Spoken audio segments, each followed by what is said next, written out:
شاگرد کو چو چرا کی ضرورت نہیں تھی. حکم ہوا جاؤ نماز پڑھو، وہ بندہ فوراً جا کر کے دوبارہ نماز پڑھتا، دوبارہ پھر آ کر کے سلام کرتا.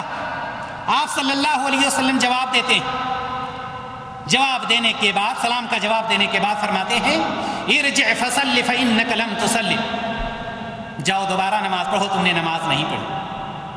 حدیث میں آتا ہے کہ 3 مرتبہ یا 4 مرتبہ ایسے ہوتا رہا، یہاں تک کہ اس بندہ نے کہا علمنی یا رسول اللہ، اے اللہ کے رسول صلی اللہ علیہ وسلم، اس سے بہتر مجھ سے نہیں ہو سکتا ہے، آپ مجھے تعلیم دیجئے، اس تعلیم کے مطابق میں نماز پڑھتا. کیا نماز تھی؟ نماز یہ تھی کہ جلدی جلدی، نہ رکوع نہ قیام نہ سجود، جس طرح سے آج کی نمازیں جلدی جلدی ہوتی رہتی ہیں اور جلدی سے 4 رکعت یا 3 رکعت یا 2 رکعت پوری کر کے ہم اپنے کام کے لیے چل دیتے ہیں.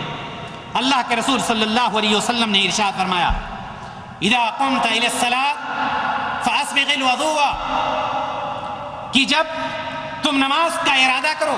اب یہ تعلیم دے رہے ہیں، یہی ایک حدیث بیان کر کے میں اپنی بات کو ختم کر دیتا. یہ پوری تعلیم اس حدیث میں کہ ہمیں نماز کس طرح سے پڑھنی چاہیے.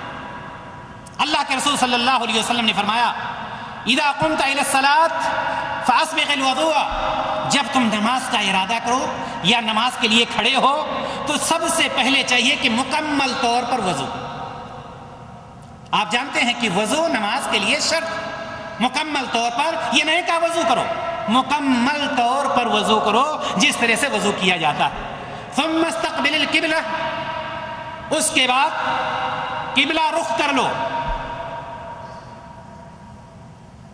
فکبر، قبلہ رخ ہونے کے بعد اللہ اکبر کہو. یہاں پر تفصیل سے ہم چلتے ہیں تاکہ ساری باتیں ذہن میں آتی رہیں. قبلہ رخ کیا ایک شخص نے.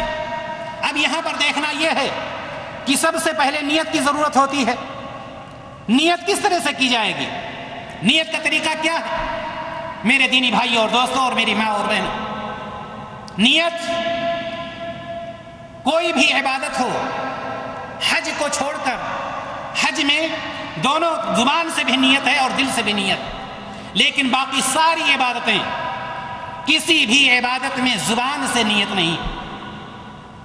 سب سے پہلے انسان کو یہ چاہیے کہ وہ دل میں جو نماز پڑھنے جا رہا ہے اس کی نیت کرے، دل سے نیت کر لے، اور اس کے بعد اللہ کے رسول صلی اللہ علیہ وسلم نے کہا فکبر، تکبیر تحریمہ کہے. سوال یہ ہے کہ تکبیر تحریمہ کا طریقہ کیا ہوگا؟ آج کا موضوع ہے نماز کا طریقہ. تکبیر تحریمہ کیسے کہے گا؟ کیا کھڑا ہے اللہ اکبر کہہ کر کے شروع کر دیا؟ نہیں، نبی کریم صلی اللہ علیہ وسلم نے کسی چیز کو ایسا نہیں چھوڑا ہے کہ جس کی وضاحت نہ کی ہو. ایک حدیث میں نہیں تو دوسری حدیث میں ضرور اس کی وضاحت موجود ہے. ہم جب تکبیر کہیں گے تو ہمارا ہاتھ کس طرح سے اٹھے گا؟ کیا ہمارا فعل ہوگا؟ کیا ہمارا عمل ہوگا؟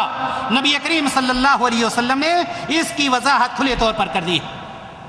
جب ہم تکبیر تحریمہ کہیں تو ہمیں چاہیے کہ ہم اپنے ہاتھ کو کندھوں تک یا کان تک، کان کے برابر سیدھا کر کے اپنے ہاتھ کو اٹھائیں، یا تو کان کے برابر تک لے جائیں یا کندھوں تک لے جائیں. کیوں؟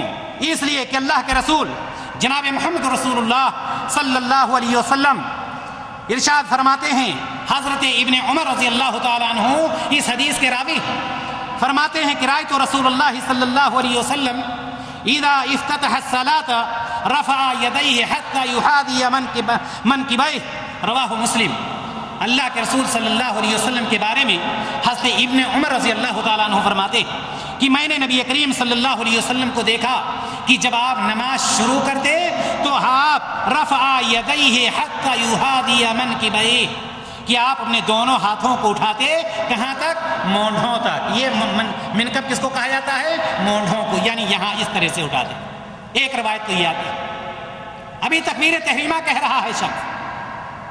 دوسری روایت ابن عمر ہی رضی اللہ تعالیٰ عنہ سے آتی ہے، فرماتے ہیں کہ اذا کبر رفع یدیہ حتی یحاذی بہما اذنیہ، رواہ مسلم.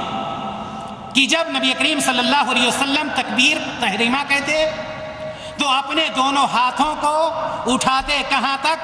کان تک، کان کے برابر. یہ کان کا جو اوپری حصہ ہے، کان کا یہ جو اوپری حصہ ہوتا ہے، یہاں تک یہ انگلیوں کا سرا نبی کریم صلی اللہ علیہ وسلم وہاں تک اپنے ہاتھوں کو اٹھاتے. معلوم یہ ہوا ان دونوں حدیثوں سے کہ یا تو تکبیر تحریمہ کے وقت جب ہم تکبیر تحریمہ کہیں گے سیدھا ہمارا ہاتھ یہ نہیں کہ ایسے ایسے، یہ نہیں ہو سکتا. سیدھا ہوگا، ہماری ہتھیلیاں کس کی طرف ہوں گی؟ قبلہ کی طرف ہوں گی، اور ہمارا یہ ہاتھ یا تو مونڈھوں تک ہوگا یا کان کے برابر، کان کا جو اوپری حصہ ہے اس کے برابر. ٹچ کرنے کی کہیں پر کوئی روایت نہیں ہے کہ کان کو پکڑا جائے یا چھوا جائے، بلکہ سیدھا طریقہ یہ ہے کہ کان کے برابر ہونا چاہیے. تو اللہ کے رسول صلی اللہ علیہ وسلم نے کیا فرمایا؟ ثم استقبل القبلہ فکبر، یعنی جب قبلہ کی طرف آپ نے رخ کر لیا اس کے بعد تکبیر تحریمہ کہیے. تکبیر تحریمہ کا جو طریقہ بتلایا گیا. اب آپ نے جب تکبیر تحریمہ کہا اور ہاتھ کو اپنے مونڈھوں کے برابر یا کان کے برابر لے گئے تو اب اس کو رکھیں گے کہاں؟ یہ بھی ایک سوال کہ اس کو کہاں آپ رکھیں گے؟ بیچ میں چھوڑ دیں گے، وہیں رکھیں گے، سینے پر رکھیں گے، ناک پہ رکھیں گے، پیٹ پہ، کہاں پر رکھیں گے؟ جیسا کہ میں نے بتلایا کہ اللہ کے رسول صلی اللہ علیہ وسلم سے کوئی بھی چیز مخفی نہیں ہے کہ کسی چیز کو نبی کریم صلی اللہ علیہ وسلم نے نہ فرمایا.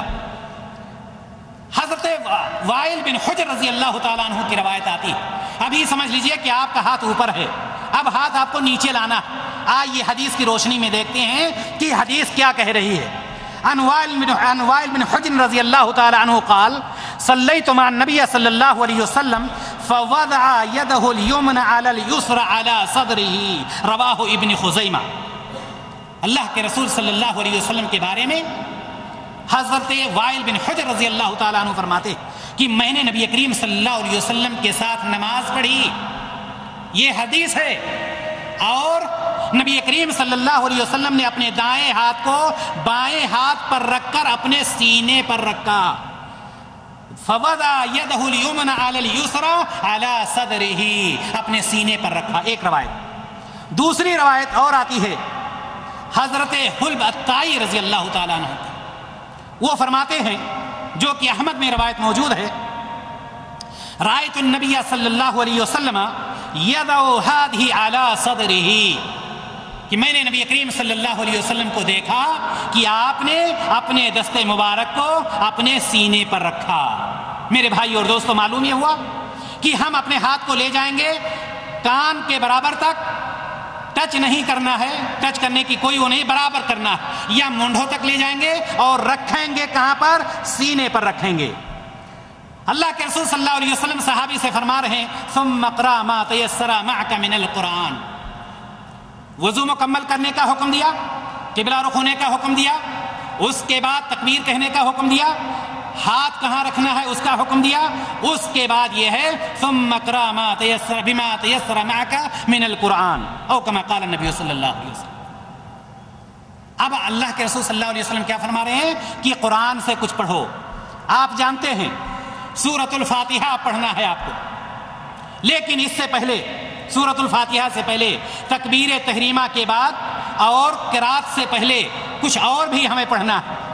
مختلف دعائیں ہیں، یا تو آپ دعائے ثنا پڑھ لیں جس کو اللہم باعث بینی و بینہ کہا جاتا ہے پوری دعا، یا سبحانک اللہم و بحمدک تبارک اسمک وتعالی جدک ولا الہ غیرک. اس کے علاوہ بھی دعائیں آتی، اس کو پڑھ لیں، اور اس کے پڑھنے کے بعد ہمیں سورۃ الفاتحہ پڑھنا. سورۃ الفاتحہ یہ آپ سمجھ لیں کہ ہر رکعت میں ہر شخص کے لیے، چاہے وہ مقتدی ہو یا امام ہو، یعنی تنہا نماز پڑھ رہا ہو یا جماعت کے ساتھ نماز پڑھ رہا ہو، سورۃ الفاتحہ ہم ہر رکعت میں ہر شخص کو پڑھنا لازمی. کیوں؟ اس لیے کہ نبی کریم صلی اللہ علیہ وسلم ارشاد فرماتے ہیں عن عبادہ بن صامت رضی اللہ تعالی عنہ ان رسول اللہ صلی اللہ علیہ وسلم قال لا صلاة لمن لم يقرأ بفاتحة الكتاب رواہ البخاری. عبادہ بن صامت رضی اللہ تعالیٰ عنہ سے روایت کہ نبی کریم صلی اللہ علیہ وسلم نے فرمایا وہ رکعت نہیں جس میں سورہ فاتحہ نہیں پڑھی گئی. اب چاہے وہ